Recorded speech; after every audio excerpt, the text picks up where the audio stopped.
ओम शांति। 3 सितंबर 2023 के बाप दादा की अव्यक्त मधुर महावाक्यों में मुरली का सार है। परमर्थ पर चिंतन और पर दर्शन से मुक्त बनो और पर उपकार करो। आज बाप दादा अपने चारों ओर जो बाप के बच्चे हैं, विशेष हैं, उन सर्व विशेष आत्माओं को देख रहे हैं।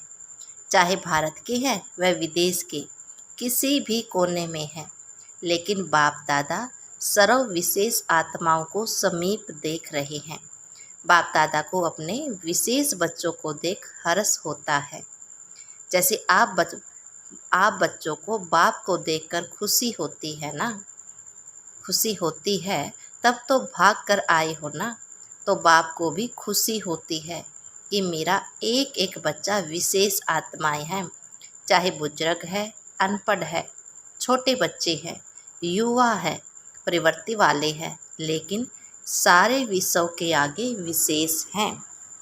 चाहे कितने भी बड़े वैज्ञानिक चमत्कार दिखाने वाले भी हैं, चंद्रमा तक पहुंचने वाले भी हैं, लेकिन बाप के विशेष बच्चों के आगे भी वो अनजान है। 5 ही तत्वों को जान लिया, उन्हों पर विजय भी प्राप्त कर ली, लेकिन छोटी सी बिंदी आत्मा को नहीं जाना। या छोटे बच्चे से ही पूछेंगे तुम कौन हो, तो क्या कहेंगे? आत्मा हूँ कहेंगे ना। आत्मा कहाँ रहती है वो भी बताएंगे। और वैज्ञानिकों से पूछो आत्मा क्या है, आत्मा के ज्ञान को भी अभी तक जान नहीं सके। तो कितने भी बड़े हिस्ट्री के हिसाब से, इस दुनिया के हिसाब से विशेष हो, लेकिन जिसने अपने को नहीं जाना उसे तो यहाँ का 5 वर्ष वाला बच्चा भी विशेष हो गया। आप लोगों का शुरू का बहुत फलक का गीत है, याद है? कौन सा गीत है? एक गीत था, कितना भी बड़ा सेठ स्वामी हो, लेकिन अलफ को नहीं जाना तो क्या जाना। तो कितने भी बड़े हो, चाहे नेता हो, चाहे अभिनेता हो, लेकिन अपने आप को नहीं जाना तो क्या जाना। तो ऐसी विशेष आत्माएं हो। यहाँ की अनपढ़ बुजुर्ग माताएं और दूसरी तरफ अच्छा महात्मा है, लेकिन बुजुर्ग आत्मा फलक से कहेगी कि हमने परमात्मा को पा लिया, और महात्मा कहेगा परमात्मा को पाना बहुत मुश्किल है। लेकिन यहाँ 100 वर्ष की आयु वाला भी निश्चय बुद्धि होगा तो क्या कहेंगे? हम तो ढूंढते रहे, हमने तो पा लिया। आपके आगे क्या है? प्रवृत्ति वाले फलक से कहेंगी हम डबल पलंग पर सोते हैं, इकट्ठे भी रहते हैं, क्योंकि हमारे बीच में बाप है। और महात्मा क्या कहेंगे? आ कपूस इकट्ठा रहना यह तो असंभव लगता है और आपके लिए सहज है, या कभी कभी मुश्किल हो जाता है। जो पक्के हैं वो तो बड़ी सभा हो या कभी भी हो, फलक से कह सकते हैं कि पवित्रता तो हमारा स्वधर्म है। देखो, कोई भी बच्चा लौकिक में भी पैदा होता है तो सभी क्या कहते हैं? सदा जिंदा रहे, बड़ी आयु रहे। तो बाप दादा भी विशेष आत्माओं की अविनाशी विशेषता देखना चाहते हैं। थोड़े टाइम के नहीं, 1 साल चले, 2 साल चले, यह नहीं, अविनाशी रहने वाले को ही अविनाशी प्रहलाद प्राप्त होती है। तो माताएं भी पक्की हैं, क्योंकि चाहे आप 1 साल के हो या 2 साल के हो, 4 साल के हो, लेकिन समाप्ति तक एक ही समय होनी है ना। विनाश तो इकट्ठा ही होगा ना। कि आप कहेंगे कि हम तो 2 साल के हैं, हमारी सिल्वर जुबली हो फिर विनाश हो, यह तो नहीं होगा ना। इसलिए पीछे आने वाले को और आगे जाना है। थोड़े समय में बहुत कमाई कर सकते हो, फिर भी आप लोगों को पुरुषार्थ कर समय मिला है, आगे चलकर इतना समय भी नहीं मिलेगा। सुनाया था ना, अभी लेट का बोर्ड तो लग गया है, लेकिन टू लेट का नहीं लगा। तो अभी सब लक्की हो, सिर्फ अपने भाग्य को स्मृति में रखते हुए बढ़ते चलना, कोई बात में नहीं जाना। आज बाप दादा देख रहे हैं कि बच्चों के पुरुषार्थ का समय बेस्ट क्यों जाता है। चाहता कोई नहीं है, सब चाहते हैं कि हमारा समय सफल हो, लेकिन बीच बीच में कहाँ आधा घंटा, कहाँ 15 मिनट, कहाँ 5 मिनट वेस्ट चला जाता है। तो उसका कारण क्या है? आज बाप दादा ने देखा है कि मेजॉरिटी का विशेष पुरुषार्थ जो कम या ढीला होता है, उसके 3 कारण हैं। पहला है, चलते चलते श्रीमत के साथ आत्माओं की परमत मिक्स कर देते हैं। कोई न कोई बात सुना दी और आप समझते हो कि सुनाने वाला तो अच्छा सच्चा महारथी है और आपका उस पर फेद भी है।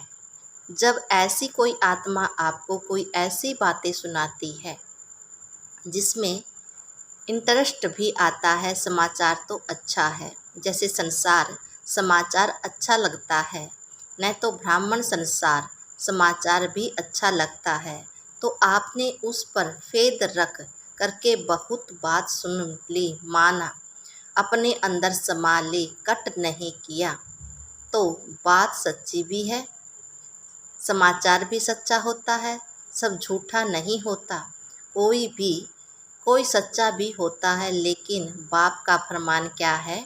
ऐसे समाचार भले सुनो, ये फरमान नहीं जिससे आपका कोई कनेक्शन नहीं, सिर्फ दिलचस्प समाचार हैं, आप कर कुछ नहीं सकते, सिर्फ सुन लिया तो वह समाचार बुद्धि में तो गया, टाइम वेस्ट तो हुआ, आपकी श्रीमत में परमत मिक्स कर दी, क्योंकि बाप की आज्ञा है सुनते हुए नहीं सुनो। तो आपने सुना क्यों? उसकी आदत डाली, मानो एक बार आपका समाचार सुनाया, आपको भी बहुत अच्छा लगा, नई बात है, ऐसा भी होता है, ये पता तो पड़ गया। लेकिन अगर एक बारी आपने उनकी बातें सुनी तो दूसरी बार वो कहाँ जाएंगे? आपके पास आएंगे ना। आप उसके लिए कूड़े का डिब्बा बन गए ना। जो भी ऐसे समाचार होंगे वो आपके पास ही आकर सुनाएंगे, क्योंकि आपने सुना। इसलिए या तो उसको समझाओ, ऐसी बातों से उसको भी मुक्त करो, सुनकर इंटरेस्ट नहीं बढ़ाओ। लेकिन अगर सुनते हो तो आप में इतनी ताकत हो जो भी सदा के लिए फुल स्टॉप लगा दो, अपने अंदर भी फुल स्टॉप लगाओ। जिस व्यक्ति का समाचार सुना उसके प्रति दृष्टि व संकल्प में भी घृणा भाव बिल्कुल नहीं हो, इतनी पावर आप में है, तो यह सुनना नहीं, उसका कल्याण करना हुआ। लेकिन रिजल्ट में देखा जाता है मेजॉरिटी थोड़ा थोड़ा कीचड़ इकट्ठा होते होते ये घृणा भाव या चाल चलन में अंतर आ जाता है। कुछ भी होगा ना तो उस आत्मा के प्रति सेवा करने की भावना नहीं होगी, भारीपन होगा। इसको कहा जाता है श्रीमत में परमत मिलना। समाचार तो बाप दादा भी सुनाते हैं, लेकिन होता क्या है? मेजॉरिटी का भाव बदल जाता है, सुनाने में भी भाव बदल जाता है। एक आकर कहता है मैंने देखा कि ये 2 बातें कर रहे थे। एक का सुना हुआ दूसरे फिर कहते हैं नहीं, खड़े भी थे, बहुत अच्छी तरह से नहीं खड़े थे, दूसरा एडिशन हुआ। तीसरा कहेगा इन्हों को तो होता ही है। कितना भी भाव बदल गया, उन्हों की भावना क्या और बातों में भाव कितना बदल जाता है, तो ये परमत वायुमंडल को खराब कर देती है, तो टाइम वेस्ट हो जाता है। उसका एक कारण परमत और दूसरा कारण है परचिंतन। एक से बात सुनी तो 8-10 को नहीं सुनाओ, यह नहीं हो सकता। अगर कोई दूर देश में भी होगा तो उसको पत्र भी लिख देंगे, यहाँ बहुत नई बात हुई है, आप आएंगे तो ज़रूर सुनाएंगे। तो क्या हो गया? परचिंतन। समझो आपने चारों को सुनाया, उन चारों की भावना उस आत्मा के प्रति आपने खराब की, पर चिंतन शुरू हुआ तो इसकी गति बड़ी फास्ट और लंबी हो जाती है। पर चिंतन 1-2 सेकंड में पूरा नहीं होता। जैसे बाप दादा सुनाते हैं कि जब किसी को भी ज्ञान सुनाओ तो इंटरेस्ट दिलाने के लिए उसको कहानी की रीति से सुनाओ। पहले ये हुआ, फिर क्या हुआ, फिर क्या हुआ, फिर क्या हुआ, तो इंटरेस्ट बढ़ता है ना। ऐसे जो परचिंतन होता है वो भी एक इंटरेस्टेड होता है। उसमें दूसरा ज़रूर सोचेगा फिर क्या हुआ, फिर ऐसे हुआ, हाँ ऐसे होगा। तो ये कहानी बड़ी लंबी है। बाप दादा तो सबके दिल की बातें सुनाते हैं, देखते भी हैं। कोई कितना भी छिपाने की कोशिश करे, सिर्फ बाप दादा कहाँ कहाँ लोक संग्रह के अर्थ खुला इशारा नहीं देते, बाकी जानते सब हैं, देखते सब हैं। कोई कितना भी कहे कि नहीं मैं तो कभी नहीं करता, बाप दादा के पास रजिस्टर है। कितनी बार किया, क्या क्या किया, किस समय किया, कितनों से किया, यह सब रजिस्टर है। सिर्फ कहाँ कहाँ चुप रहना पड़ता है तो दूसरी बात सुनाई। पर चिंतन उसका स्वचिंतन कभी नहीं चलेगा। कोई भी बात होगी पर चिंतन वाला अपनी गलती भी दूसरों पर लगाएगा। स्वचिंतन इसको नहीं कहा जाता कि सिर्फ ज्ञान के पॉइंट्स रिपीट कर दे, ज्ञान के पॉइंट्स सुन ली, सुना दे, सिर्फ वह यही स्वचिंतन नहीं है। लेकिन स्वचिंतन अपनी सूक्ष्म कमजोरियों का, अपनी छोटी छोटी गलतियों को चिंतन करके मिटाना, परिवर्तन करना, ये स्वचिंतन है। बाकी ज्ञान सुनाना, सुनना, उसमें तो सभी होशियार हो।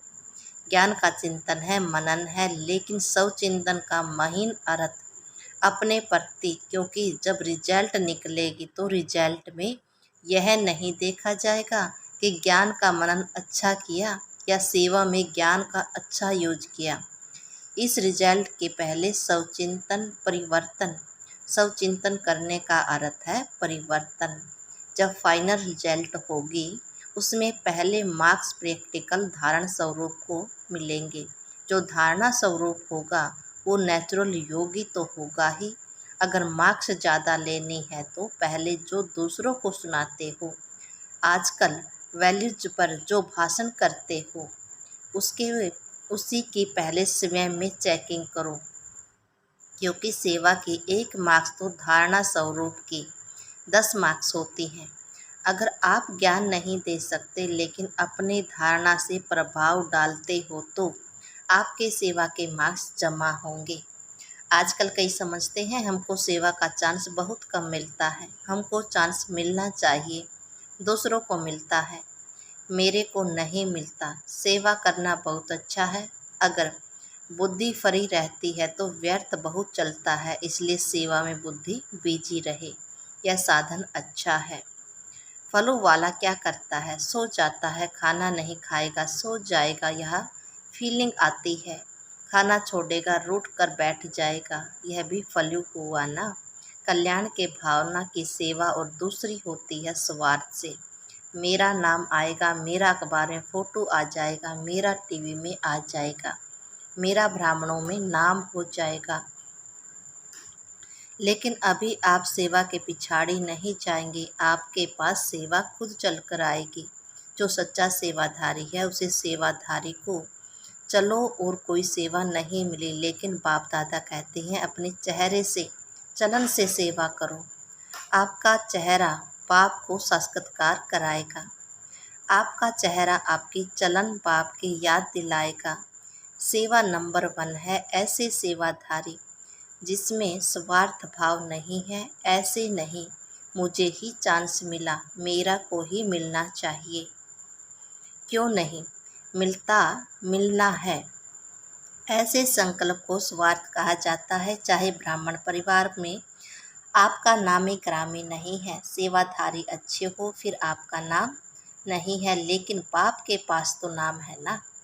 जब बाप के दिल पर नाम है और क्या चाहिए।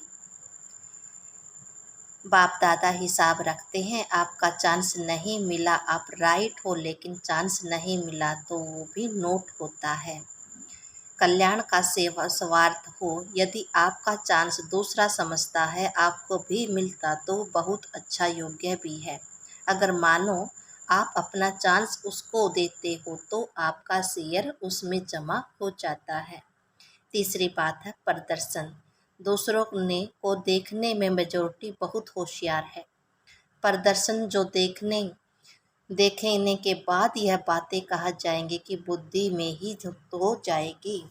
जो दूसरों को देखने में समय लगाएगा उसने अपने को देखने का समय कहाँ मिलेगा। बात तो बहुत होती है, जितना बड़ा संगठन उतनी बड़ी बातें होती हैं। कई सोचते हैं यह बातें होनी नहीं चाहिए, लेकिन जिसके लिए आप समझ रहे हो नहीं होनी चाहिए उसमें समय क्यों दिया। ये बातें ही तो पेपर हैं। जितनी बड़ी पढ़ाई उतने बड़े पेपर भी होते हैं। ये वायुमंडल बनाना है, ये सब के लिए पेपर भी है। पर मत प्रदर्शन या परचिंतन में कहाँ तक अपने को सेफ रखते हो। जहाँ तक हो सके कल्याण किया और फुल स्टॉप। अगर ऐसी स्थिति है तो जिम्मेवारी लो। देखते नहीं देखो, सुनते नहीं सुनो, स्वचिंतन में रहो, फायदा इसी में है। तो आज का पाठ पक्का क्या हुआ? परमत, परचिंतन और प्रदर्शन, इन तीनों बातों से मुक्त बनो। एक बात धारण करो, वो एक बात है पर उपकारी बनो। तीन प्रकार की पर को खत्म करो, एक पर उपकारी बनो। बनना आएगा तो पर उपकारी, सर्व उपकारी सहज है या कठिन है? अच्छा, चारों ओर के सर्व विशेष आत्माओं को सदा स्वचिंतन ज्ञान चिंतन करने वाली श्रेष्ठ आत्माओं को सदा बाप के श्रेष्ठ मत पर हर संकल्प बोल और कर्म करने वाली समीप आत्माओं को, चारों ओर के डायमंड जुबली के लिए स्वयं को और सेवा को आगे बढ़ाने वाले ऐसी विशेष आत्माओं को बाप दादा का याद प्यार और नमस्ते। वरदान दिया बाबा ने, महावीर बन संजीवनी बूटी द्वारा मूर्छित को सुरजित करने वाले शक्तिवान भव। जैसे सूर्य स्वयं शक्तिशाली है तो चारों ओर अपनी शक्तियों से प्रकाश फैलाता है, ऐसे शक्तिमान बन अनेकों की संजीवनी बूटी देकर मूर्छित को सुरजित बनाने की सेवा करते रहो। तब कहेंगे महावीर। सदा स्मृति में रखो कि हमें विजयी रहना है और सबको विजयी बनाना है। विजयी बनने का साधन है बिजी रहना।